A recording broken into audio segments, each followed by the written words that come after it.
E tash jemi në fermën kryesore këtu, ku pa mvishat atje që sigurisht që nga atje tash janë të rritur këtu.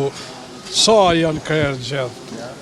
Now we are at the main farm where you have milking cows, but we've seen also the calves there.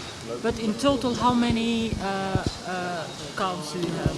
Total how many heads? Yeah, how many heads? I think it's 410 on this farm.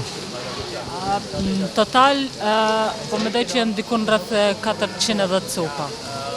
Në mjedje sa janë? And milking cows? Right here we have 250.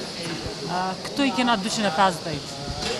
E nëse janë 250 një dhe një nëse shtohet çka?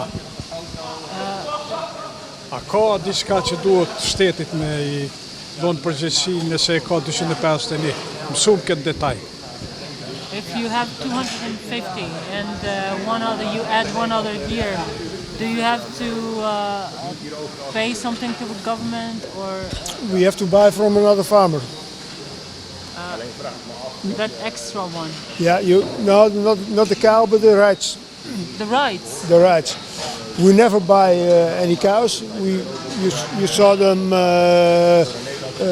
growing up from small ones to bigger ones. We always have enough input. We have about 30% input every year. Në këtë rast, në rast se shtohet edhe një tjetër, atër do të mi blet drejtat prej një fermere tjetër. Na nuk blejna lopë, se na i vazhdimisht qeri për trina, mirë po do të mi blej ato të drejtat, nëse në rast se ti e shton edhe një lopë tjetër, do të mi blej ato drejtat prej një fermeri tjetër. Dhe kushtojnë ato? And these rights cost? 7,000 per cow. 70.000 euro për lopë.